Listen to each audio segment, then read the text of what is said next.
They say the internet is forever, a digital sprawl where nothing truly dies. We leave behind ghosts in the form of old status updates, unplayed playlists, and photos of smiles that have long since faded in the real world. But I never expected a ghost to reach out and touch me. It happened on a Tuesday night. I was scrolling through my feed, the mindless rhythm of the modern insomniac, when the notification popped up. A friend request. My heart didn't just skip a beat, it felt like it stopped entirely. The name on the screen was Leo Vance. Leo was my best friend in middle school. We were inseparable until the summer of our 14th year, the summer of the lake, the heavy rain, and the current that was just too strong. I was at his funeral 10 years ago. I watched them lower the casket. I saw his mother delete his profile a month later to stop the happy birthday reminders that felt like salt in a wound. But there he was. No profile picture, just the default gray silhouette. I stared at the accept button, my thumb hovering. It had to be a bot, a cruel prank, a recycled phone number. But as the clock struck midnight, my thumb moved on its own. I clicked accept, and the air in my room immediately turned ice cold. A second later, another chime. Leo Vance is live. I couldn't help myself. I tapped the notification. The video feed opened to a scene of total darkness. At first, I thought my screen had died, but then I heard it, the sound of heavy, rhythmic breathing. It was wet and labored, like someone struggling for air in a very small space. As my eyes adjusted to the grain of the low-light footage, I realized I was looking at wood grain, narrow, polished mahogany, only inches from the camera lens. The camera panned slightly, showing a tuft of white silk lining. It was the inside of a box, a coffin. My stomach churned. "Stop it," I whispered to the empty room. "This isn't funny." Then, a small icon appeared in the corner of the stream, the GPS tag. In most live streams, it shows the city or a general landmark. This one was different. It showed a map, zooming in with terrifying precision. It passed my neighborhood, my street, and finally settled on a red pin dropped directly onto my house. The text at the bottom of the map read, "Current location, underneath you." The breathing on the stream stopped. A pale, skeletal hand reached toward the camera, its fingers long and translucent like glowing fiber optic cables. It tapped the screen from the inside. Clack, clack, clack. The sound didn't come from my phone speakers. It came from the floorboards beneath my feet. The silence of the night was shattered. It wasn't just my phone anymore. My laptop screen hissed to life, displaying a wall of scrolling code that looked like falling rain. My smart TV flared bright white, the speakers emitting a low-frequency hum that made my teeth ache. Ding, ding, ding. Every device I owned was receiving a message.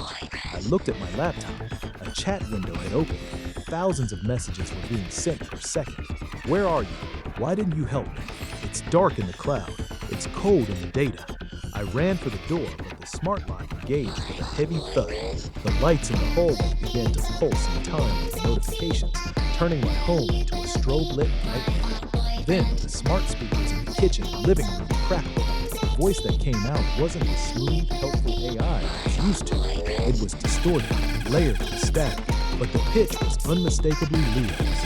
It was the voice of a 14-year-old boy, warped through a decade of digital decay.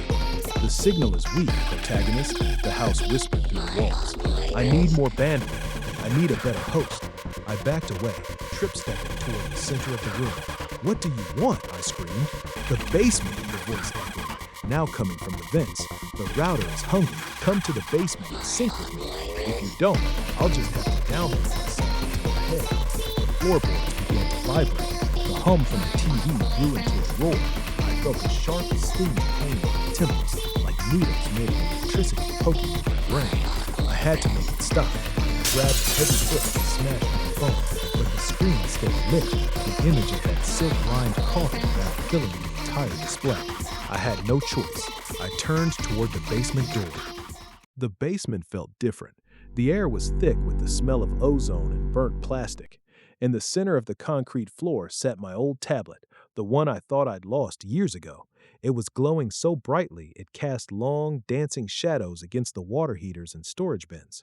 I walked toward it, my feet feeling heavy, as if the floor were made of magnets pulling at the iron in my blood. I looked down at the screen. There was no video of a coffin anymore. Instead, there was a 3D rendering of a human body, my body. It was a perfect digital avatar, rotating slowly in a void of blue light. A progress bar at the bottom was crawling toward the right. I reached down to grab the tablet, to smash it, to throw it against the wall, but I couldn't move my arm. I looked down at my hand. It was flickering. I don't mean the light was hitting it strangely. I mean my skin was actually breaking apart into tiny square pixels. Where my thumb should have been, there was only a shimmering void of blue data points. I tried to scream, but my voice came out as a burst of static. The pain was gone, replaced by a terrifying numbness. I felt my memories being pulled out of my skull, the smell of my mother's cooking, the feeling of the sun on my face, the sound of the lake that day. All of it was being converted into ones and zeros. I watched the tablet screen. The digital avatar was becoming more real, gaining the texture of skin and the depth of eyes, while I became a ghost. I looked at the basement door, but it was miles away, a low-resolution image fading into a black background. I wasn't in my house anymore. I was being compressed. The last thing I felt was a sensation of being saved, a click of a hard drive, then nothingness. The house is quiet now. The smart locks have opened. The lights have stopped pulsing.